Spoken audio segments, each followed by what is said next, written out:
Hey everyone. Today we're going to dig into something that has confused and divided many BIM teams for over a decade, maybe nearly 2 decades, and that is LOD. And then more importantly, we'll look at level of information need and how it's giving us a clearer, smarter path forward. We've also got a bunch of new features that we've applied to make this a lot easier to run in your project. So we're excited about sharing some of those. And we'll say hi. Hi, I'm Clive. This is Akos. And today we're going to go beyond LOD and master level of information need. So 3 practical demos. Our contact details, if you want to get in touch, are on the screen. But a few quick announcements to start with as well, so just before we get started. We have had ridiculously good feedback, thankfully, on our certified training programs. And the wait is no longer, well, sometime this week, the advanced program will be released. We actually skipped ahead and did the expert level because ISO 19650 was such a big thing and people wanted the training there. We've actually got the Digital Troublemaker, affectionately called the Digital Troublemaker course, which culminates in creating a business case as well. All of these available on the training site. So grab those and get certified. They do require a separate login, so that's separate from the application login. Just something to look at. We've not as heroic as the BIM heroes, but we are gaining traction in the first few weeks of having this information management community open. It's for people that are following ISO 19650, and we'll share the link to this, but you can search for it if you just search for ISO 19650 information managers. We'd love to have you join us and share. It's a great way to connect with others that are following a similar journey and staying up to date on the latest developments for ISO 19650. So that's something that we would beckon you to come and join in with. And then this is one of, you can see here, the Planoly events, but we have many more. And even just this week, we have tomorrow kicking off a Revit add-in that takes the Planoly requirements and plugs them into all of your Revit properties and round trips that so that we can check back the model in Planoly as well. And then the next day, so on Thursday, we have a really deep dive onto ISO 19650 and how that's being implemented with a lot of experience, a lot of industry experience. And you can look at our events page. There's everything, including live events. We'll see you in London if you're going to be at the Digital Construction Week in just over a week's time. So we're looking forward to that as well. And we've had many webinars as well. So if you're looking at implementing BIM standards across whether it's just a company, I say just a company because Vedran shared how he did it across a country and how putting together what you need from a standards and practice and education. This is a really, really rich story, got some great education in there.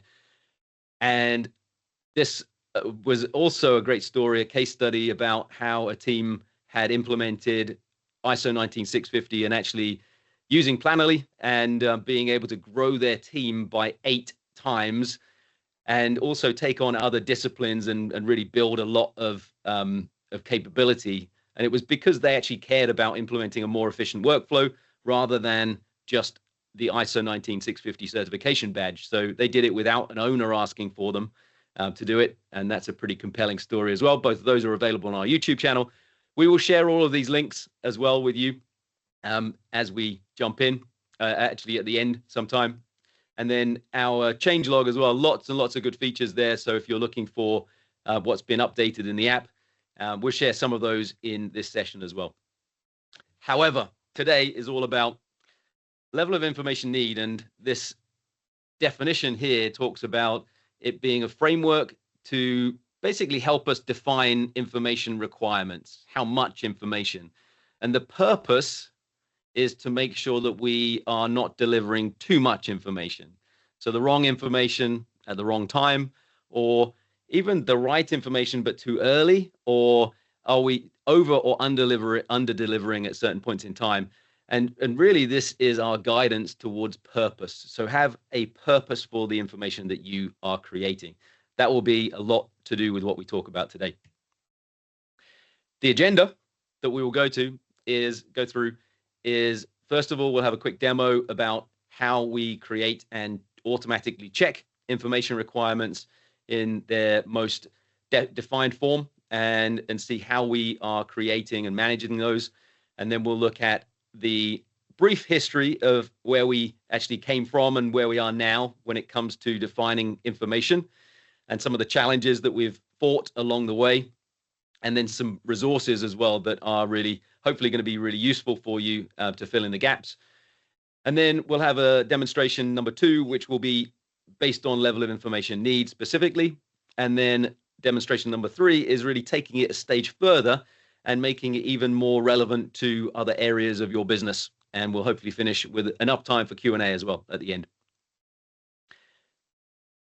So 3 demos, a lot of content. We're going to have to plow through this. But the first one, automatic checking. The second one, a demo of level of information need, proper implementation of the standards. And then the custom fields for real world project needs. We'll talk about how you can use the new features that we've added recently for lots and lots of other use cases as well. So number 1, if we were to look at defining information requirements for a project in a structured way, if they're structured enough for not just humans to understand them, but also if we were able to have machines to be able to understand them as well, we could automatically verify those requirements. And then we could show a pass or a fail. It wouldn't be subjective anymore. It would be very clear. So what we're going to do is take a look at how we might see this inside of a project. And I'm simply going to create a new project. It's too tempting inside of Plannerly not to create at least one document because it's a single click. And with a single click, we can have a document loaded with the data and the smart fields. We can start assigning actually accountability for parts of the document, and we can go through publishing parts of it so that we don't have to wait until the whole thing is done. But that's all we're going to show on the docs. The scope is where we're going to focus today. And inside of the scope, if we first of all look at some of the templates that are available to everyone, we have an example project scope that we can check into, and everything from master information delivery planning to responsibility matrices, etc. I'm going to add the architectural scope to my project, and this is going to add all of those requirements for my tasks in the architectural scope. And now we have interior walls with all of the requirements defined, and I think the one that I'm going to single out is the ceilings task at a certain milestone, at a certain stage, requiring for the estimate to have a material to understand whether it is one of these comma-separated values. This definition of requirements is clear enough so that when we go into the verification step, we can then start to see, actually, sorry, I'm going to go to the scope, and I'm going to filter just for a milestone. I'm going to say that this is the cost estimate that I'm interested in understanding. And then when I start to go into my compliance and my verification, I'm going to choose for the architectural model to be the one that I'm going to evaluate. So I look at the architectural model, but if I look over here for the ceilings task, we can see that there's a number here, 86%. And this is saying that 86% of the information requirements have been fulfilled. And that's because it's highlighting that there are some of these elements here. If I zoom into them, we can see that there are 4 elements here that do not have, if I were to show those properties, do not have the property that is a material that fits within this rule. And that's how simple we can make it if we define information requirements clearly and we go through a workflow to automate that checking process.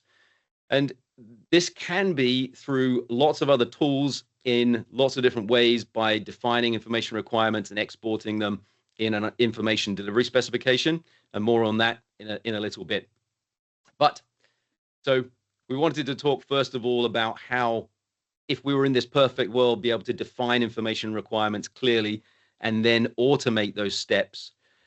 But let's take a little look about how we got here. And we'll talk about really that journey from the level of development or level of detail and level of development and level of information need. I'll be very quick. There's a lot of information about this on the internet. I'll also share a resource of how we've proposed to combine all of these approaches. But essentially, it started in the 80s or maybe slightly earlier than that, where people were looking to optimize for the definition of how complex the geometry was in a 3D model. And in 2005, Akos and I were very fortunate to be part of a team that tried to understand how to map this to a progression of a project and to understand calculating quantities from geometry. And it was really important at that point in time to know if we were going to have the geometry and if it was going to be there, how would we calculate quantities from it? So LOD, that concept of how developed that definition of an object is, it was started to become evolving from LOD 100 through 500. Sounds easy, yeah? Easy peasy when 100 is hardly much and 400 is pretty good and 500 we're not so sure about. But actually what happened was it wasn't so simple. It was interpreted differently around the world and across different parts of the industry. And we had difficulty in actually understanding and quantifying information. It started to be packed into those numbers. And there was a definite misalignment between what design might be intending and what that model development might be used for. So there were lots of attempts to really bolster this and to understand how we could progress by defining it more clearly, splitting it up into different aspects, and really understanding, so here, classes and is it model definition? Is it estimate definition? Can you split these into different things? Can you pull it together and combine it again? And we had this shift from the concept of detail, of LOD being level of detail, through to development, because it was really about finding the limitations of the LOD approach. It just became really apparent. And it was much more about the combination of the development, the detail, but also the development. How complete was something? How reliable was something? It wasn't just how geometrically dense or complex it was. And there was a real misalignment between what people were trying to use it for and the original intended purpose. So there were lots of adaptations, and we saw things like middle of the road, LOD 350 be involved. We saw information being folded in at certain points in time as part of a definition. We saw components included or excluded. And this was causing really more and more of a confusion. And it was really difficult because we really tried to cram too much into this. And the framework of that numbering system potentially lacked the flexibility. And it was really subjective. People thought one thing, and then maybe somebody else would think another. A lot of requirements were defined and packaged in. So then we started to see other scales being developed, like, for example, the level of accuracy scale. And this was important for measuring and representing so that you could say, I want to have this accuracy measured, and I want to then define it using this accuracy as well. So you can start to really, this was all laser scanning and development of much more than just BIM from a 3D geometry perspective. And then this realization of the scale of 100 through 500 wasn't really a progressive scale. And actually, at a certain point in time, when you're getting to 500, the definition of as built, something that would be handed over, it wasn't really a progressive in geometry or accuracy. Maybe there was potentially more information, but actually the geometry didn't need to be there. It was the information at handover that was required. So what we saw over the years, and this is a great diagram by Marzia saying, hey, everyone around the world, you've defined this and we've adapted it, we've adopted it, we've changed it, and everything is really quite different around the world. It's a great diagram. I think it was the aha moment for many in the industry to see all of these differences. And what needed to happen at that point in time was the fact that we needed clarity. We needed some more robust standards. We needed to emphasize the information quality, not just the geometry. We needed to align everyone's expectations on purpose, like what were we creating this information for? And then this became the first generation of level of information need. And the concept of level of information need basically rose from the recognition that different stakeholders in a construction project require different varying levels of detail, different information at different stages. And LOD provided us this guideline for overall, maybe on an object, but it didn't account for all the specific requirements of an individual potentially. And there's lots of different nuances that weren't captured in that scale. We'll share the slides afterwards. If you're really interested in a lot more detail on this, then I would beckon you to watch this, which was a Building Smart presentation exploring how LOD and level of information need. Forgive this, it's actually ISO 7817, but this is a really, I would say, good. I presented it, but it's a way of understanding all of these different in-depth topics and how they might also be combined as well. There's a great proposal to combine these inside of that presentation. But in summary, the level of information need really was pushing why we need information, a purpose, and then a container, where does that information live, and the content in that container, what was required. Is it geometry, alphanumeric, information, documentation? Is a combination of all of those things? And there is a standard that you can go and purchase to be able to follow this and understand it more. And back to that original premise we really looked at was, how do you understand the purpose in a framework, but also how do you use it to develop the right information? So how do we prevent delivery of too much information at the wrong time, especially? That is the standard. You can grab it online. And basically, as the abstract says, it specifies concepts and principles. It's a 23-page document. And it's really, how do you define information requirements that are required by others for the whole life cycle of a built asset? And it doesn't matter whether it's in strategic stages or whether it's right the way through in maintenance and refurbishment, end of life. It's the whole workflow. So it's not just about building a model for coordination or building a model for handover. It's any stage throughout that. And actually, it's about any container of information as well, as we'll see in the next demos as well. The framework really looks at purpose. It says that we have to have an understanding of objects in a breakdown structure, and at each milestone, each delivery milestone, we have to understand that package of those requirements and the actors whom are going to be either requesting or delivering that information.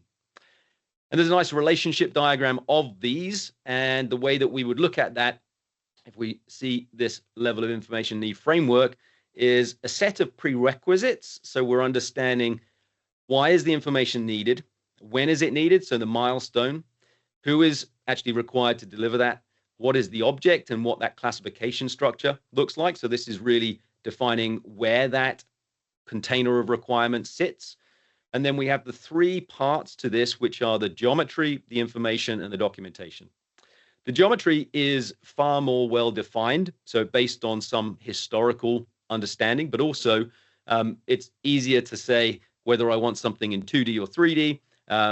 Do I care about the location of it, whether it's relative or absolute, whether it's relative to another object, for example?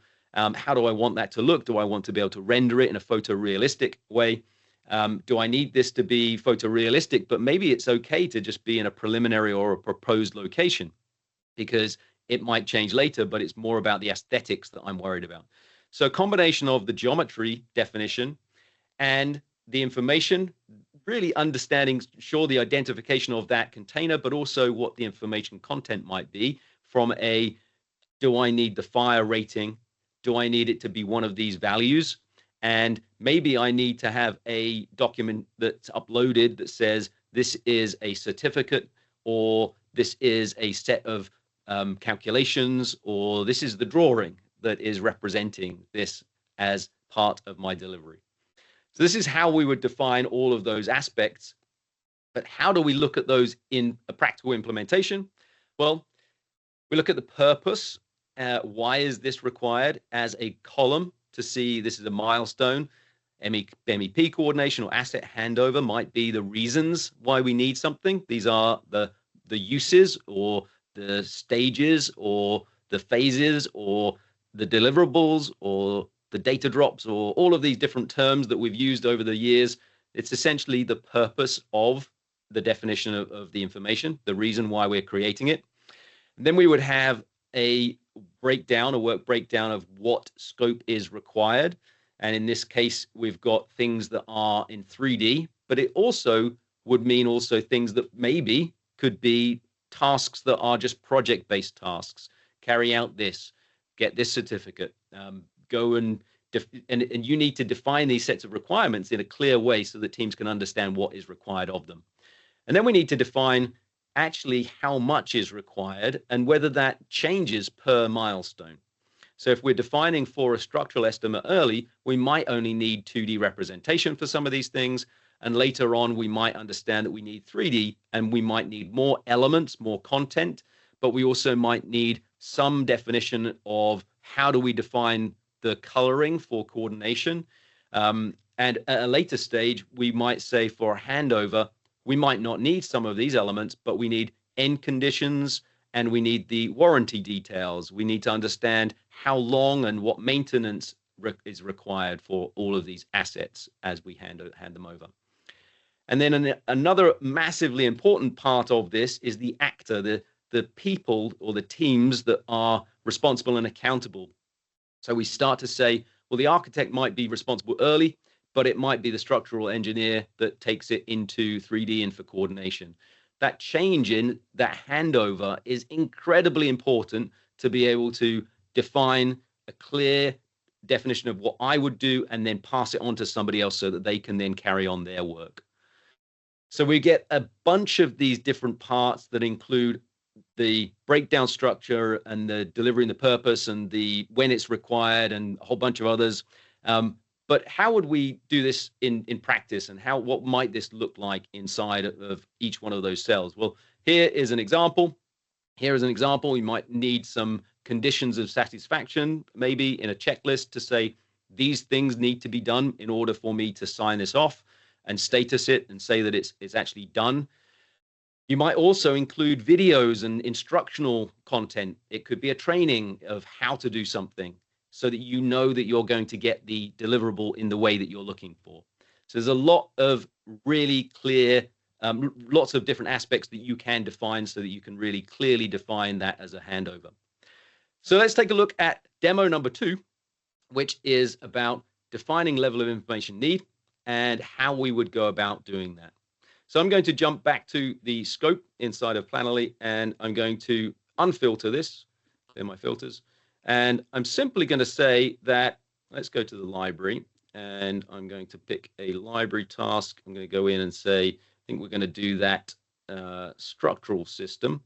So I'm going to add the structural steel as a system, and I'm going to open it up so I can see it. And in here, we would start to see the classification codes. So if I was to follow, let me make sure that we're hooked up to, we're not, let's hook up to the Building Smart Data Dictionary. And if you were using a classification structure like Uniclass, and now when I go into my scope, if I define something that is steel, for example, it's going to search the Building Smart Data Dictionary and it will pull up anything that is steel. And I'm going to go into too much detail, but it would be a classification code, depends on what you're following in your industry and your location. And it would also be connected to a defined, if I turn that on, entity type, and also more definition in what that row is, what that determines. We're going to focus on structural steel, and we're going to try and remain neutral on a classification system because lots of people are around the world, but you can follow any classification structure inside of this hierarchy. For our requirements on our project, potentially, we're going to have different definitions of why we need this. So let's say that the cost estimate is the first, and if we were to define why this is quantities for takeoff of materials, and we could then start to further define these. We could define a date at which these are required, and now when we confirm this, we've got a clear purpose and even a timeline for when this is required. For cost estimates, maybe we're only going to require certain 2D representation. In a 3D coordination, maybe we want some more. Maybe we would like to see detailed elements in their proposed location. And certainly we would need potentially the joists to be able to understand what the clearance is or what we can run through.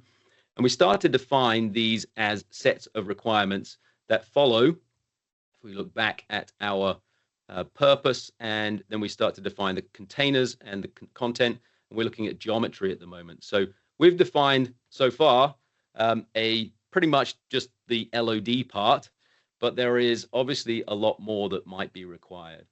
And if we look at inside of one of these containers, you can start to see what we might want to define.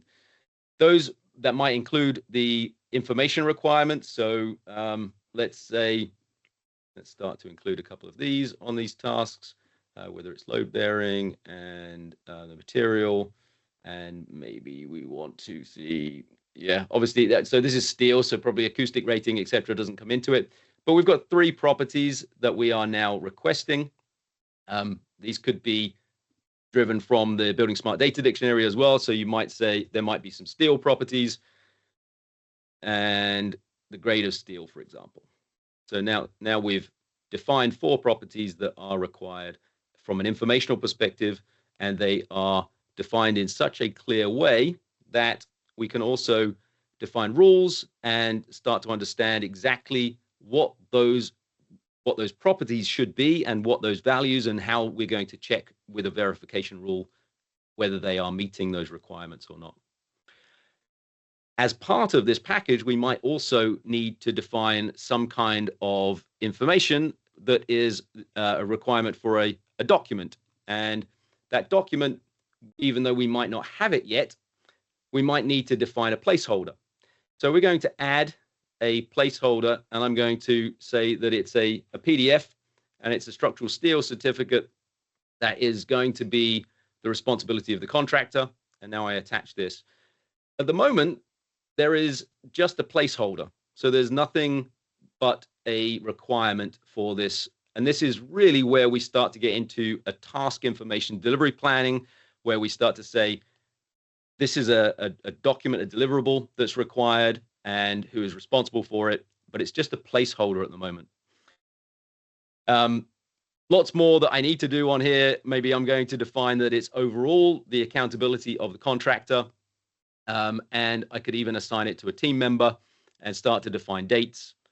But I'm going to pause there, and I'm sure, Akos, maybe you could jump in and tell me what else I need to add to this. Oh, maybe you're muted.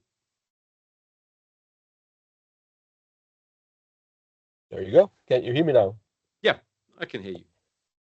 Yeah, well, if you look at the framework that you shared with us, so having information on the model components, I think that's good. Yep. We covered that.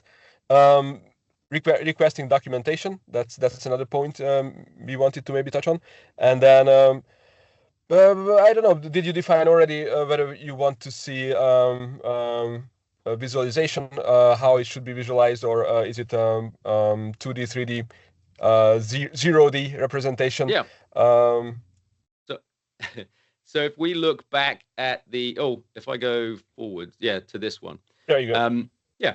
So we can start to say inside of the standard, there are things like dimensionality and appearance, and is it parametric, yes or no?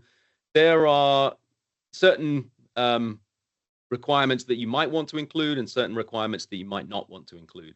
But let's use a definition. And this is really the flexibility, where the flexibility comes in of the scope module. We can define whatever parameters, properties, fields that we like inside of the definition here. So in the settings, if I was to add a new field, I could add any type of field and a data type, and that would then be populated to be able to show some of those examples. So there might be pick lists. And to save us some time for me doing that right now, I know that I've got something inside of a project here. And if I just bring in one item, Just going to bring one item into our architectural scope folder here. And now when I go into our card, into our task, you can now see these ones for dimensionality, location, and is it parametric, yes or no. So now I can say that this is actually something that I need in 3D, as if you didn't know already, but now we can define it very clearly.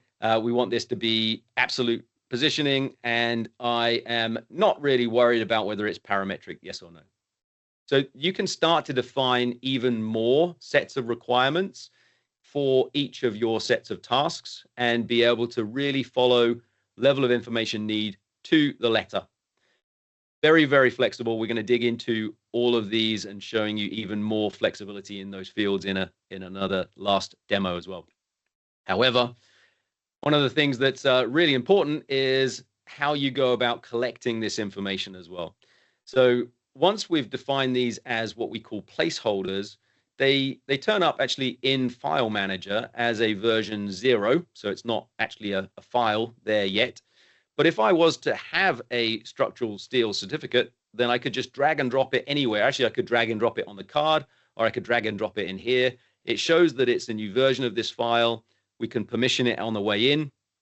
But if it uploads this certificate, we upload it, it processes it, it shows that it's a new version of this, it collates them all together. So we got them all in here. And it also, not only is it now attached and uploaded, but it's also now part of this requirement. So now it's showing that there is a version of this here. And if I open this, we can then see that this is the certificate and it is available to us. Basically, we can now see that there is a certificate that's added to that file without me having to attach it specifically to that file. And it could be actually added to many files as well. So really very quick to automate that connection between the requirement and the actual files that are uploaded. So I think we've covered a few things in here. We have said there is a set of prerequisites that we need to define. We certainly need to understand what the geometry is and all these different aspects. So we had some additional drop downs added for these. We define the information in a way that can be used and recorded, and we define the documents as well. And then we even showed how those documents can be uploaded into those placeholders. One of the other parts to this as well is being able to export a set of requirements as an information delivery specification. So one of the parts, let me just make this in here as a structural set of requirements, and I'm going to put that folder in, put that item inside of this folder. Now, when we export the information delivery specification, we can then say, I would like to export only the structural requirements, and I would like to maybe filter it for certain teams or team members, and then define it as a set of specifications. And if I create this, it creates me an information delivery specification, which when I open it up, it starts to show me, oh, I didn't have anything in the handover. Hold on. Let me create a new one of these and actually pick cost estimate.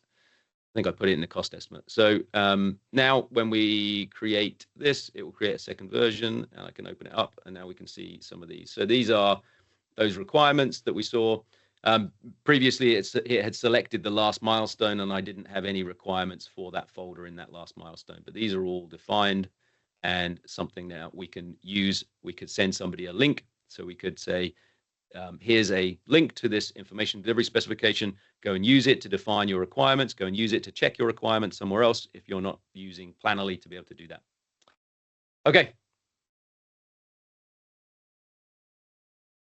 Let's jump straight back into the software and look at demo number 3. So one of the things that we see is that level of information need might give you a framework. It makes it meaningful for your team. And basically, it's a great framework. It's a great structure. Planoly gives you that structure, but it doesn't restrict you to just that set. So not every project is the same, and not every team needs the same geometry and documentation. If you had to track cost estimate and maybe your modeling budget and your approval, whether it's been approved by the owner or not, and a risk level or something like that. This is where custom fields really shine, and you can define whatever matters to your project and then track it visually in a Kanban board. So these might be specific things that you would want to check, you'd want to track, and we can do that by simply going again to our settings and then starting to add other requirements. Again, here's one I've made earlier. If I go to more custom fields, I've got an example in here that I can simply put in. What I'm doing is when I'm importing this is actually importing all of the fields, the custom fields that are inside of this task. And without me having to, I now have all of these set up inside of my project. Just trying to save some time and making sure that we can get there. So on the task level now, we can start to see, do we require location, etc., but also things like model authoring budget. And maybe this is important, so let me bring that one to the top. The model authoring budget is one of the most important things that I want to define. So now when I open this, I can now start to say this is going to be a certain amount, and then we can start to define this for each of these. And now this starts to become a specific field, obviously more important than others potentially, or it could be a handover that we're needing manufacturing product links. So we need URLs in here.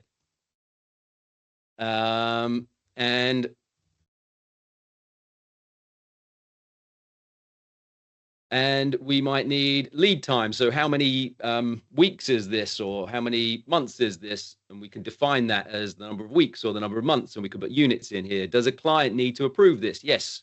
What is the date for the request for information submission? What is the construction method? These are all different ways of being able to define sets of information and really in a clear way start to define that so that teams can both understand it, deliver it, and also track it. So now that we've got some of these tasks on here, I'm going to jump quickly into the timeline view. I'm going to filter for just, let's say just the coordination. And then we want to start to define these as tasks. And I flip to the timeline view. Steel structures might be one task as it is, or I might want to split this into its individual pieces. And then I can start to track these as individual tasks and start to add dependencies to them and change the durations of them and so on and so forth. And as we're doing this, you can start to see all of your tasks and everything else in here being updated. So we start to understand not just what has to be delivered, but also when it has to be delivered. We can assign it to team members. So if I put my face on this task, I can see that that is my responsibility. We can start to have handoffs between teams so that we really truly understand exactly who is responsible for what when. And I can then see it in a compact view like we would usually in a Gantt chart view to be able to see this as well. So lots of really useful features to be able to not just understand geometry or LOD or level of information need, but also some really much more detailed aspects that are included, like the coordination requirements. Are there any special considerations that are needed for the coordination of these activities or these tasks, and so on and so forth? Okay. We've talked about a lot. We've shared quite a few different ideas there. This isn't just a better workflow, it's a better kind of mindset. We're replacing endless Excel spreadsheets and email threads and rework with structured, trackable, traceable, and really a team-friendly approach. So level of information need gives us this framework and Plannerly makes it usable, useful throughout all of those different teams and making sure that it's actually clear responsibilities that get assigned, tracked, and adhered to. I think, one of the things I actually totally forgot about showing in here was not only are you showing these tasks as grid and timeline view, but we also see the same set of tasks here, this interior walls task, in the verify module. And yes, we could track and understand whether they are connected and showing on these activities as being present, and whether they are actually whether they are complete based on what the model is showing. But we can also start to go through this and just status them by saying, I'm going to propose, and this is where you start to get the buy-in from your teams. This is what I'm proposing, and this is the set of requirements, and this is who it's assigned to. And then somebody else can have the approval. Somebody else can have the authority to then say, I'm going to say that this is started, or these are the things that are complete. And only when they're complete will somebody say, yes, I am the manager, and I'm going to say this is verified. So this progressive and really simple way to understand progress and to be able to really clearly see who's responsible for these tasks at what point in time and filter them. For example, if I was to just say, let's see, just my tasks, I've only got one, thankfully. It's the interior walls. It's 98% complete. And I know, oh, these are the walls that I need to focus on. And I can even identify what is missing from those walls, that it is not meeting those requirements for the material being present because we need it for the cost estimate. So that is something that is we needed this one for the 3D coordination. But only when that was 100% would I then say that it's complete for a manager to review and approve it. That workflow makes it a lot easier for teams to understand what they are doing, when they're doing it, and whether they have actually completed it on time or not. If you're ready to try this, then we encourage you to start small, start with a purpose and a container and a few required fields. If you want also a follow-up, we are here for you. And if you want to try this yourselves and you want to jump on, we definitely want to help you to stop firefighting, start verifying, and use the templates that are in the system as well. Try that level of information need set up right inside of Planoly as well. And we're there as a team. If you want to get our assistance or a meeting or a demo, we're here to help you to take that all the way through and make sure that we're supporting your teams as well, because most of the teams on this type of call are here to implement with their own companies and their own teams. So we're here to support you to do that. I'm sure that we have a number of questions. I've tried to go as fast as I can to cram as much as I could into that. And I know that I didn't give Akos any time to jump in. Hopefully you've got some wise words to share at this time as well. I'll let you maybe gather some thoughts and some summarized thoughts. Yeah, thank you for all this presentation. It was awesome, and that's what I see in the chat panel as well. Great for new specific details, and great that this interface and the database can now be used for multiple purposes as well, and documented and justified, and the graphical interface is really helpful. It's amazing as I can hear that. So very quickly, I think, because I see some familiar names in the audience as well. We have a new update that just came out recently. Actually, 2 updates. Can you please quickly summarize what is new and what we see as an update in the app now? Yep. If you go to the product updates here, you'll be able to see all of the changes, but everything from much more rapid checking and task level checking to a smarter, cleaner experience on the task modal. And the reason why we've done that is to make these data custom fields available. So let me jump into those and show you quickly in here. The task checking, yeah, we're checking now on a task level rather than repeating on a whole model. So it means it's a lot faster. So 30x faster. Some of these are just ridiculous that they were taking incredible amount of time compared to now being a fraction of a second to load some of these checks. The task modal, what we've done is a redesign so that front and center becomes all of this space for the new custom fields. And the custom fields are in addition to things that we already have. So the geometry, description, information, documents, the assignments, the status, the dates, the milestone, the team, the activity log, etc. In addition to all of that, you can now add your own custom fields and they could be anything from text, number, Boolean, date, cost, with the currency, pick list, URL, whether you want one or multiple, or file uploads, single or multi, and you can add as many of these to the cards, and you can also filter where you want them. So you don't have to have them everywhere. You can have them on only certain folders, or you can have them on certain groups or rows, even in an individual task as well. You can change whether you want to see certain properties. So for example, if I didn't want to have the description on this task, I could exclude it from just specifically this task. So it's and what the beauty of that is, actually, is quite cool, because if I filter, but remove the filter here, what you might have is folders inside of here, and then your task information or your master information delivery planning inside of here. You might want different fields on your master information delivery plan compared to your structural folder, for example. Or if you had a startup folder, or I like to show inside of our templates, if you look at this project, you've got things like setup and model responsibilities, information delivery plan, management tasks. These are all going to be requiring potentially different types of fields, and you can set those up at the project level, the task fields, and then at the folder, you can then edit to include or exclude certain fields from that folder. You can do that from the group, you can do that from the row, and you can do that from the task. So it's really flexible in defining those requirements all the way through.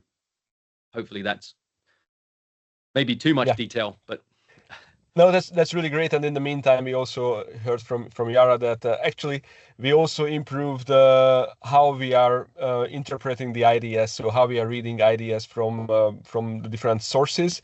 And she gave us the feedback that it's a beautiful thing how it works now. We've been told we should remove the beta from the import. Previously, about 80% of files, of IDS files, were failing. And now I think we don't have any that have failed. So we're still looking for those. If you have anything that you cannot import and you encounter an error, then let us know. Connect with us in the chat, and we will make sure that it works for you. And I think that the beauty of the IDS specification is that everyone's talking the same language when it comes to that machine readable format. It's just been a bit interesting because multiple people maybe have interpreted it differently. We've added a lot more flexibility to that import, so you should be able to import pretty much any IDS file. Yeah, now as you mentioned that we speak the same language, the problem was probably we didn't understand the accents, but now we we can understand if there is a little bit of a different interpretation of the IDS, not according to the standard maybe. There is another question about what about procurement data? Do we have a case study or a use case when we can upload procurement data into maybe the Kanban board as well? That's a good. We have teams that are going through the RFP process and responding to RFPs using Planoly from the docs module and the scope. They've got their certificates uploaded inside of the docs module and as basically as PDFs. So they're adding them as sections and then dragging them in and responding as a part of that workflow.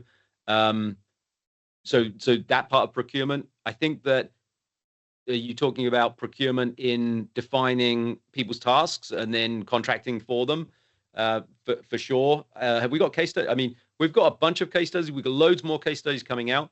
But when you are defining people's requirements, people's contracts, you're basically saying, I want to set a combined document and scope filtered for the specific contractual requirements of this team. And when you do that, you're basically going to say, I want a nice, pretty cover page and a document index. I want the BIM execution plan. I'd like the grid and the timeline and the details for this. And I want to filter this just for my contracting team.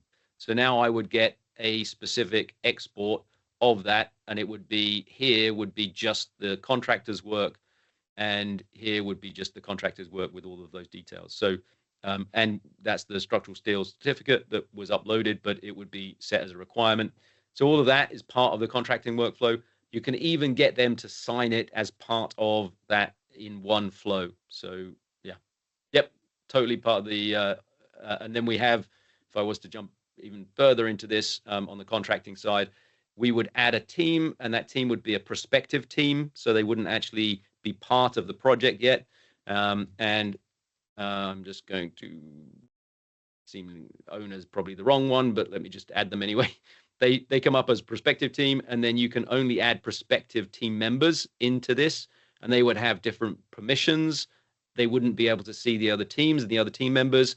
And if you look at the roles and permissions, the prospective team, you can see this is the way that they have been defined. So you can tailor those permissions as well. But the principle is that you can have multiple prospective teams that do not see each other, that have access to certain things and not have access to other things, and that can come in, go through that process of reviewing, approving to get to a contract, and then can be promoted, can be made into a project team when they are awarded the scope.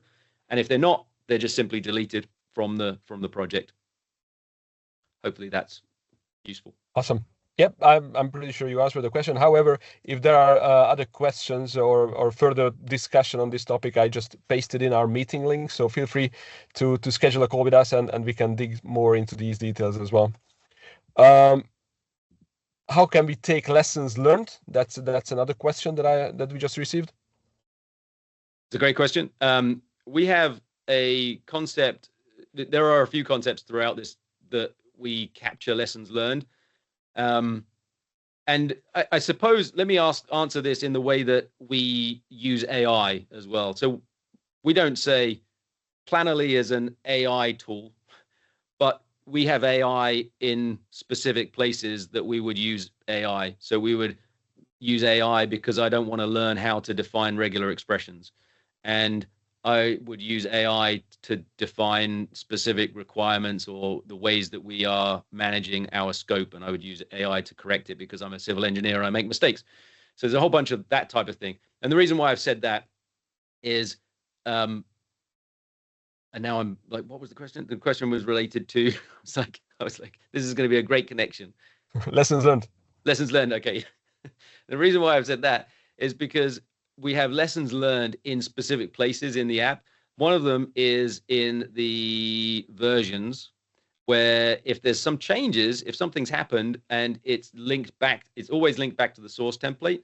So you can, if there's something changed in the source template, in this example, we don't have anything, but if something changed, it would come up with a blue dot and it would be able to say, well, the other projects that have been updated, they've been changed, and therefore you might need to update your content, your data. And there's even a lessons learned in part of our templates, so ways for capturing lessons learned and processes for this.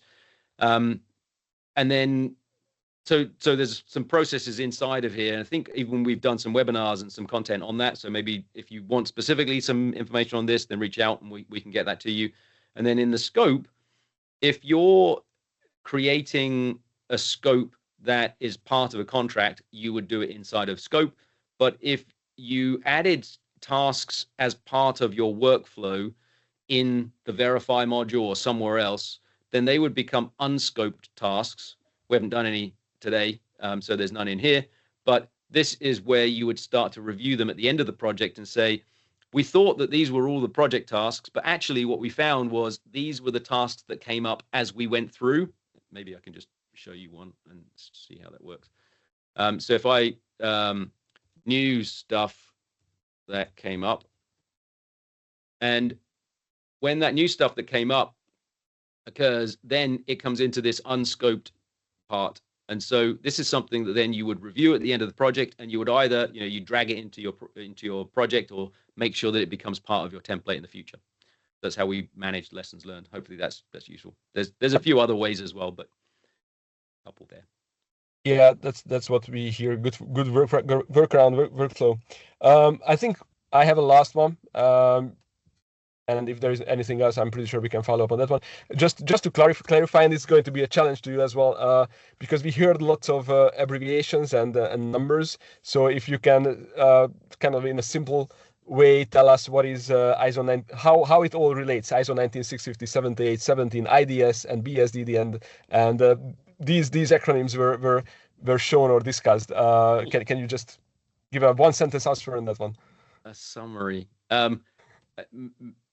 Maybe what I'll do is refer you to a whole bunch of these videos as well. We'll certainly post all of these that will dig in more. But one sentence summary. Well, that's a tough one. The whole idea is that we can define information requirements in a way that is clear for everyone to understand, so that they can do the right thing at the right time for the right reasons. And everything must be linked to a purpose. And that's what the concept of this 7817 definition is saying. It needs to have level of information need is linked to a purpose, and you need to define your information, your documentation, your definition of your requirements in a way that teams can then also in a machine readable way can understand. I'm not going to do this very well, am I? No, actually, the answer arrived in the chat in the meantime. So why don't we use AI to summarize everything? Thank you, Rian. Yeah, we should just take this webinar and just summarize it.